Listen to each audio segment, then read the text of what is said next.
So I have been freelancing for 10 years now, and trust me when I tell you, I have made every mistake in the book. And while I have learned more about myself and have grown more as a human in the last 10 years because of my business, I have 10 key lessons that I want to share with you over the last 10 years that have been the most impactful for my growth and my business overall. I want to share these with you because I wish somebody would have told them to me when I first started. It would have saved a lot of headaches. So September is officially my 10-year freelance anniversary. I was just a wee little baby. I was 23 when I first started freelancing with quite literally zero qualifications to do so. There were many times where I looked for a job because I was like, I'm never getting a client again. Nothing's gonna work ever again. Nobody wants to hire me. None of those things were true. This is going to be part 1 of a 3-part series where I share with you my 10 biggest lessons that I have learned from 10 years of freelancing, the growth, the mistakes, the aha moments that have led me to the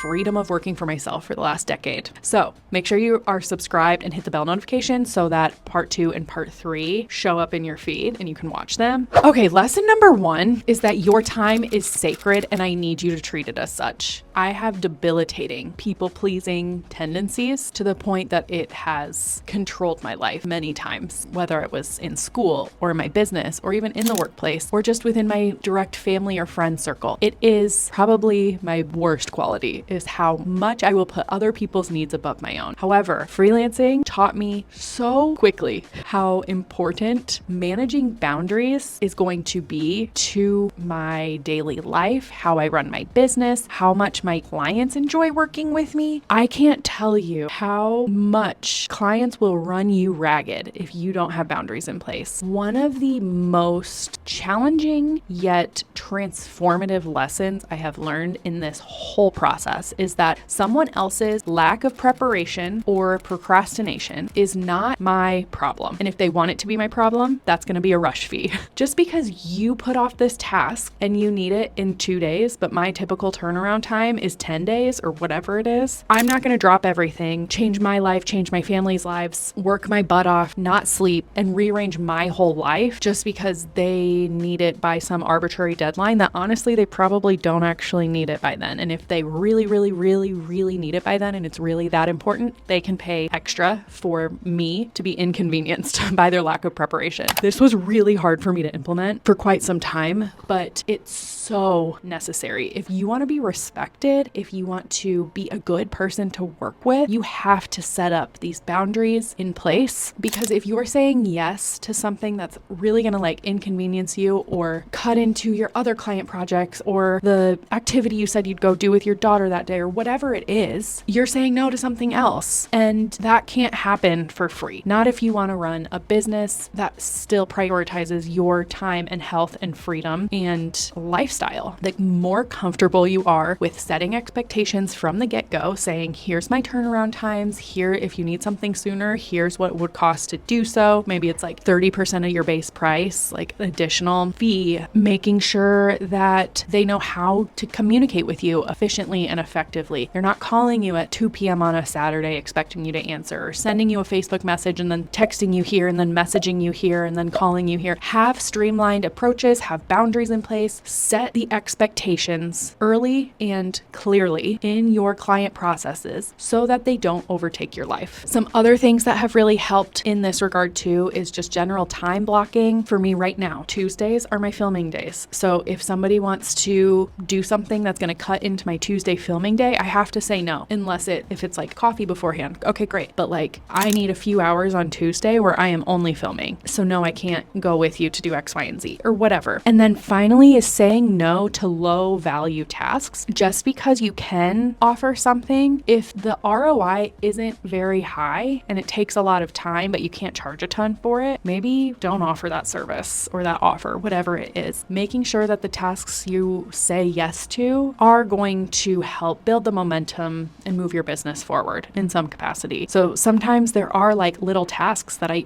could say yes and help people do whatever task they requested of me, but it's not really worth my time. And instead of just being a deep people pleaser that's yes, of course, I'll just squeeze that into my schedule and blah, blah, blah, I say, you know what, I actually don't offer that right now, but I actually know this person who does or whatever. Or just say no. You don't have to have somebody else in mind. But both of those things will really help you when it comes to making sure sure that you are setting boundaries and expectations early and effectively. No more people pleasing, okay? Cool. Now, lesson number 2 is your content is your sales team. A lot of people are just posting online for the sake of posting online without any strategy or plan behind it. And while some of that is fine, like have some fun posts or posts for just for the sake of you want to. But I want most of your content to have a reason or a strategy behind it or a purpose behind it deeper than like, oh, I need to have an Instagram presence, because your content is your sales team. Let me back up. When I first started freelancing, I thought that the only way to get clients was to go to in-person networking events, and I hated those. I know it doesn't seem like it, but I'm actually quite introverted, and I get so burnt out from being on in instances like that. It felt really inauthentic to me. If you are somebody who's amazing at in-person networking, do more of that. But if you're like me, which a lot of you are, a lot of creatives in general are pretty introverted. So let's make the content you are posting, which also takes some energy, like some external energy to get out. That can be draining too. Let's make sure what you are creating and posting is actually going to work for you. So when I first started freelancing and I was going to these in-person networking events, I was like, I don't even think these are the type of people I want to be working with. It was a lot of other small businesses that didn't really have big budgets. It's like, surely there's another way to do this. I really hate just collecting business cards every week from people that probably don't want to pay me premium prices for what I'm offering. It felt so inauthentic and weird to me. So instead I was like, I want to figure out a way to make clients come to me instead of me go to them. And certainly there's a way to do that that doesn't feel gross and sleazy and salesy and weird. And that is when I started my online portion of my business. Sure, I had a website, but that was it. I enrolled in a Pinterest course because Pinterest was a big traffic driver at the time. It honestly still is. It's just not one that I'm currently implementing and using, but I took a Pinterest course about marketing your business through Pinterest. I started blogging, growing my SEO, and it worked. I started attracting clients to me rather than me having to go pitch myself or find them. Not once have I ever had to send a cold email, cold call, a cold DM to work with a client. They come to me now, which is a dream. I remember the first time I got my first international client solely because of the content I was posting online. They had found me on Pinterest. I was thrilled. The power of the internet is making it so that you can be location independent. That's the other thing too, is I was like, I don't know if I'm going to live here for the rest of my life. So like, what if I build an entire business and then have to start it over when I move? Building my brand online was the best decision I could have made. And I could not have built a business online without getting really good at content creation. Here's the thing about content creation is that it is a long-term investment. It took me a few months, probably 3 to 6 months to really see progress from my Pinterest growth. But that online presence that I began 10 years ago is still serving me today. It is a compounding effect. It is a long-term investment that will serve you for years and years and years to come. I promise you it's worth it, but you have to do it strategically. I have a few resources for you about how to strategically create content that sells. It'll be linked in the description below. One is my client attraction starter kit, and then the other is a case study about 3 of my most profitable posts that have made me over $10,000 at least. That was like a conservative number. And the sales psychology that goes into each piece of content that I'm putting out. So you can find those down below. But I really, really, really urge you to get really serious about the content you are creating. You absolutely do not need to post every day. What you need to do is post with a plan. And those resources are going to help you do that, as would my click-worthy content system that you can find in the link down below as well. Now, lesson number 3 is pricing is psychology. It's not math. The first time that I had a big price increase, I remember I raised my prices from $75 an hour to $100 an hour. I was so scared that I was going to lose all my clients overnight. But you know what happened? Every single one of them said, good, it's about time. I was floored. I was like, okay, great. That's perfect. Seriously, I really was like, my whole business is going to shut down. I'm never going to work again. But I also knew that staying at $75 an hour wasn't going to benefit my business in the long run. And I knew it needed to happen. So when I sent the email and I got those responses, I couldn't believe it. And I was like, I should maybe be rethinking how I go about this.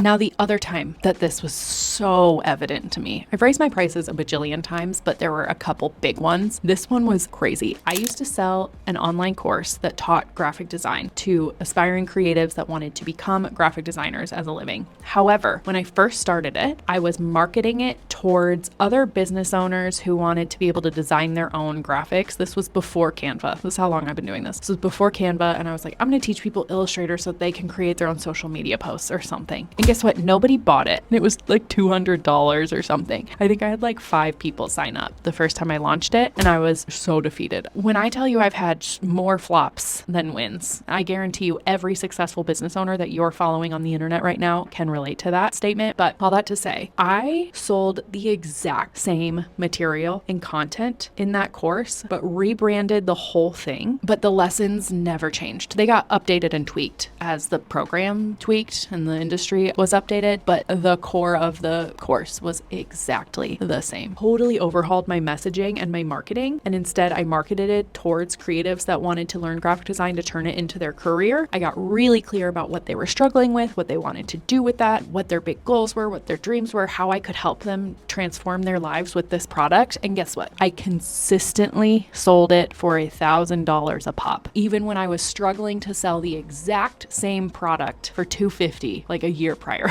Messaging and sales psychology is so much more important than what you're charging, because I went on to sell over $100,000 of just that course before I closed the doors permanently. Pricing is all about how you position your offer. So if you can get really, really, really, really clear on your messaging and your positioning, you are going to be in a way better place to price whatever services, whatever offers at whatever price you want. If you can position it strongly and effectively, you're golden. I think my biggest mistake in all of those years of figuring out what I wanted to charge was assuming that if I was going to raise my prices, I had to stuff the offer full of more stuff. Up the deliverables, up the amount of time I was working on something, up the amount of lessons they were getting, bonuses they could receive, whatever it was. I thought they needed more in order to charge more, when in fact, I just needed to be way clearer about how that offer was going to transform their lives and make it a no-brainer investment for them because of how impactful it would be. Now, this messaging and positioning portion is something we cover in my click-worthy content system that you can find down below. Truly, it will change the game for you. It becomes so much easier to sell the crap out of your offers. It doesn't matter what price it is. It matters how you're positioning it. I literally just got this message in my DMs about this exact thing. All right, so those were the 3 foundational lessons that really helped the longevity of my business. Protect your time, let your content sell for you, and treat pricing like psychology, not math. Now, in the next video, we're going to cover a few more lessons. We'll talk more about market research, evolving your business as your life changes. Like I said before, I was 23 when I started my business. I'm now 33 with 2 kids. So my business has changed a lot as my life has changed. We're going to talk about building a personal brand, and then talk about building systems that serve your life and your business efficiently. Now, if this video helped you, please hit like and subscribe. It helps a lot, especially because I'm rebuilding this channel. I'm just trying to figure out YouTube. So if you could help a sister out, that would be awesome. And then tell me in the comments which of these 3 lessons really hit the hardest for you. I would love to hear your story and reply back. Now, thanks again for watching, and I can't wait to see you in part 2 of the series.